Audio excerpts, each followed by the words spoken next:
Doctor A K. Ojha online class में सभी का स्वागत है।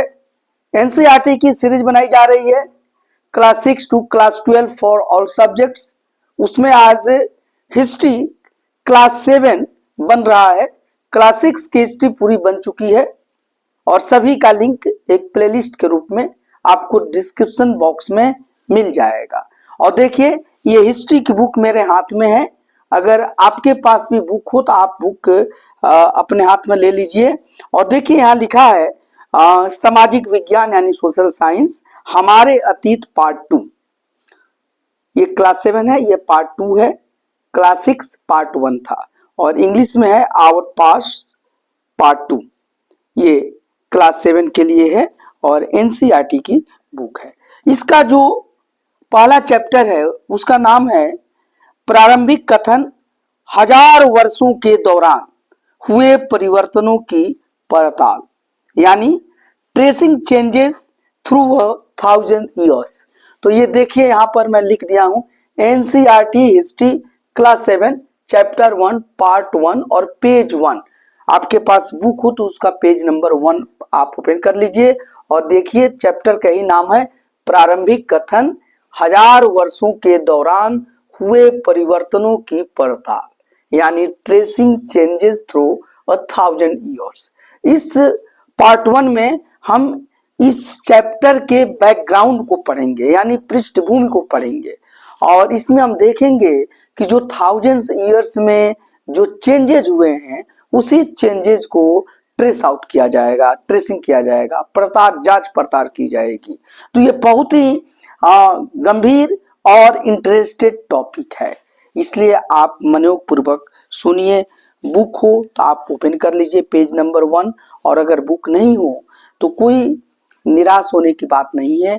आप मेरी एक एक शब्द को सुनिए और मैं कोई एक शब्द नहीं छोड़ता हूँ और हर बात को मैं एक्सप्लेन करता हूँ, जरूरत पड़ती है तो कुछ एक्स्ट्रा भी बताता हूँ। तो देखिए, यहाँ पर एक सबसे पहले तो एक मैप दिया गया है, देख रहे हैं, ये एक मैप, ये प्रारंभिक मैप है। ये देखिए, ये भारत का, यहाँ पर इंडिया का यहाँ पर मैप है, मैं लगाया हूँ। इंडिया का मानचित्र है या मैप है, आधुनिक भारत का ये पॉलिटिकल मैप है। यहाँ पर नहीं, प्राकृतिक मैप है, सॉरी, फिजिकल मैप है ये। तो यहाँ पर लगा हुआ है, लेकिन इस बुक में भी देखिए स्टार्टिंग में एक मैप दिया हुआ है और ये मानचित्र 1 है। इसमें 2 मानचित्र पर हम चर्चा करेंगे। तो ये फर्स्ट मानचित्र है, माने मैप 1 है। और यह मैप जो है यह 12वीं सदी के भूगोल वेता यानी जोग्राफर अल इद्रिसी का बनाया हुआ दुनिया के नक्शे का एक हिस्सा, जिसमें भारतीय उपमहाद्वीप को भूमि से समुद्र तक दिखाया गया है।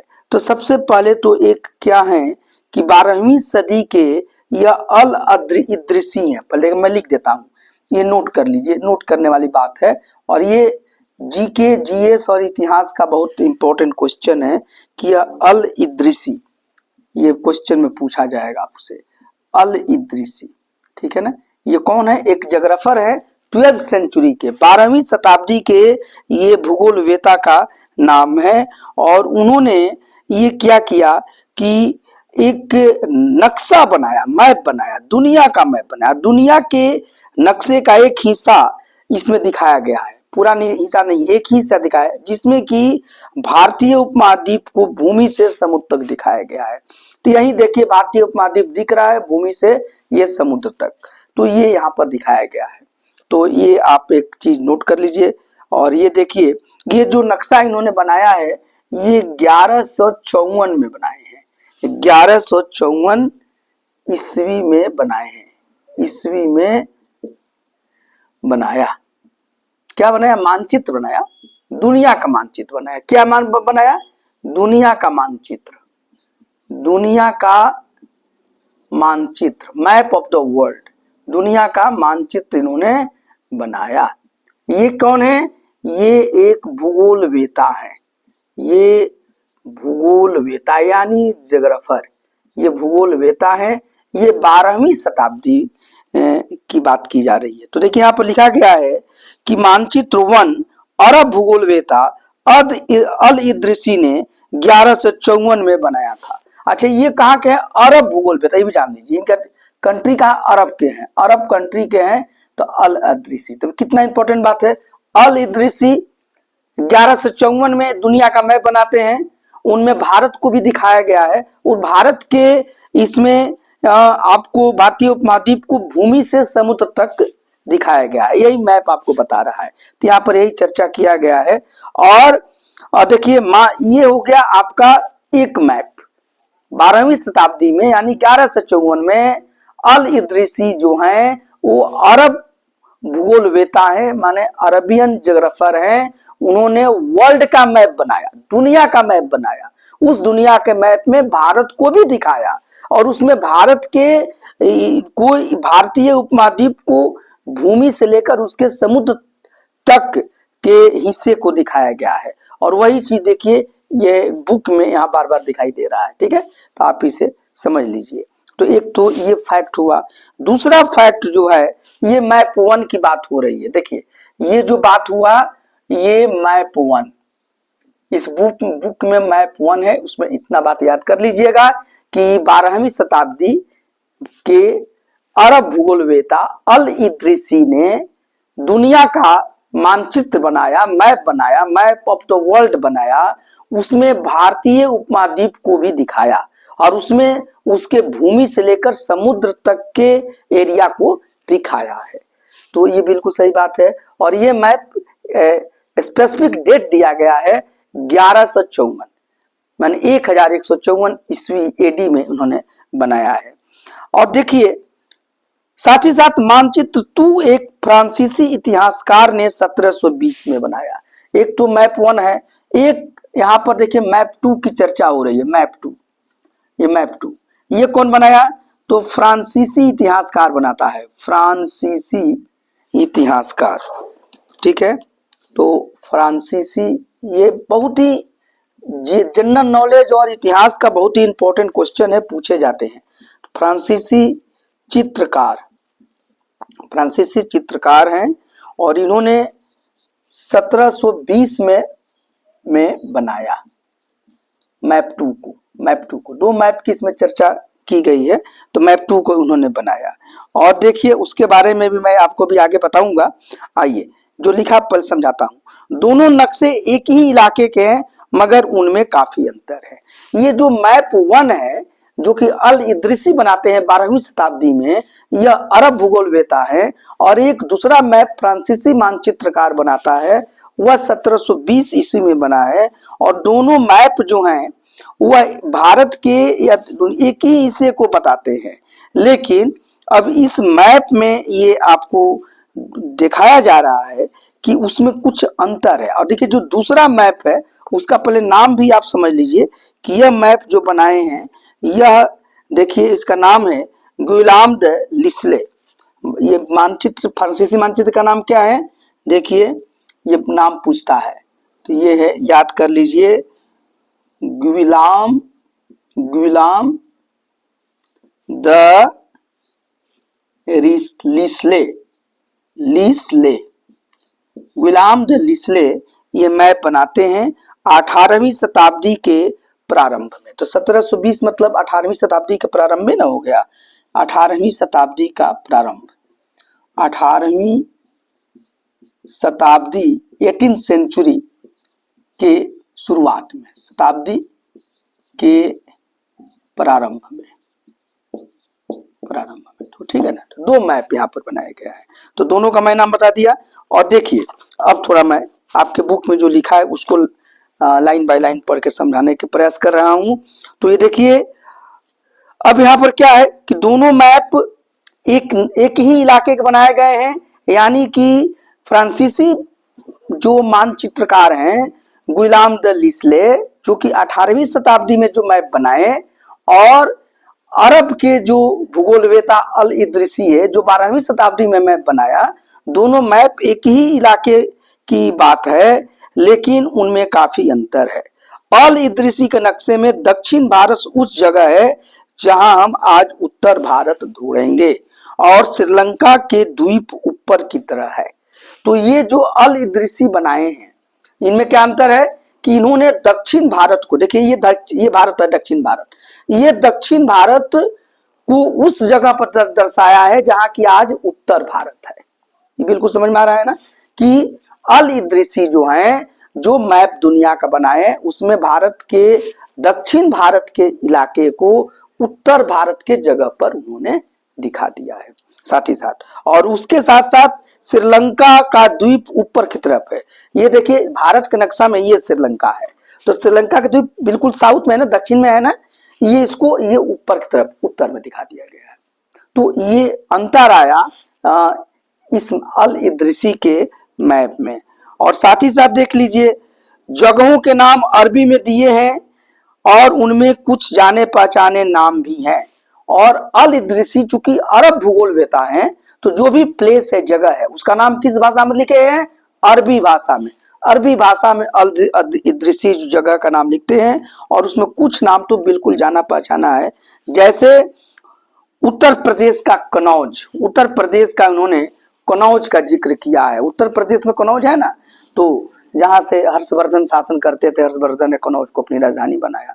तो उत्तर प्रदेश का कनौज अभी हाल ही में देखिए चुनाव हुआ है, तो कनौज है और कनौज से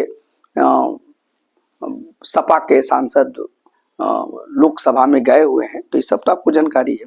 तो ये कनौज है। मानचित्र पहले मानचित्र के बनने के लगभग 600 वर्षों बाद बनाया गया। सीधी सी बात है कि मानचित्र 2 जो है पहले मानचित्र से 600 वर्ष के बाद बनाए गए हैं। देखिए 1154 में तो ये बना है और 18वीं शताब्दी यानी 1720 में दूसरा मानचित्र बनाया गया है गुलाम लिस्ले द्वारा। तो दोनों में अंतर कितना है? तो 600 वर्षों का अंतर है दोनों में। और साथ ही साथ इस कालावधि में उपमहाद्वीप के बारे में सूचनाएं काफी बदल गई थी और इस 600 वर्षों में इन दोनों के बीच जो अंतर है, यहां से यहां के बीच जो अंतर है वो कितना है? 600 वर्ष का है। 600 वर्ष का। और इस 600 वर्ष के दौरान काफी कुछ चीजें परिवर्तित दिख रही हैं, तो काफी चीज बदल गई हैं। यह नक्शा हमें ज्यादा परिचित लगेगा, उसमें विशेषकर तटीय इलाकों के बारे में बारीक ब्यौरे देखकर आश्चर्य होता है। और यह जो नक्शा है जो यहाँ पर हम देखते हैं जो परिवर्तन आया है, तो ये हमें बताता है कि बहुत ज्यादा परिचित लगेगा। जो दूसरा नक्शा मैप बना, ये देखो गुलाम लिस्ले के द्वारा, फ्रांसीसी मानचित्रकार के द्वारा, तो ये ज्यादा परिचित लगता है। और साथ ही साथ इसमें जो तटीय इलाकों में बारीकी ब्यौरे देखकर आश्चर्य होता है। जो इसमें जो तटवर्ती इलाका है, देखिए ये कोस्टल एरिया है, ये जो कोस्टल एरिया है, तो यहाँ बहुत बारीकी से चीजों को दर्शाया गया है। देखिए यहाँ पर ये मैप दिखा रहा है, दिख रहे हैं, ये दिख रहे हैं मैप, ये गुलाम लिस्ले का मैप है। देख लीजिए यहाँ पर बिल्कुल लग रहा है कि हूबहू श्रीलंका है। तो ये मैप में ज्यादा एक्यूरेसी दिख रही है और ये कोस्टल इलाका है, क्योंकि भारत तो ये दक्षिण भारत को पेनिनसुला इंडिया भी कहा जाता है, क्योंकि ये 3 जगह से, पेनिनसुला उसको कहते हैं जो 3 जगह से वाटर से घिरा हुआ, समुद्र, नदी से, समुद्र से। तो ये देखिए ये बे ऑफ बंगाल है, ये इंडियन ओशन है, हिंद महासागर, और यह अरबियन सी है, तो 3 जगह से घिरा हुआ है। तो ये चीज इसमें दिखाया गया है यहाँ पर। और इसी के साथ साथ देख लीजिए कि यूरोप के नाविक तथा व्यापारी अपनी समुद्र यात्रा के लिए इस नक्शे का इस्तेमाल करते थे।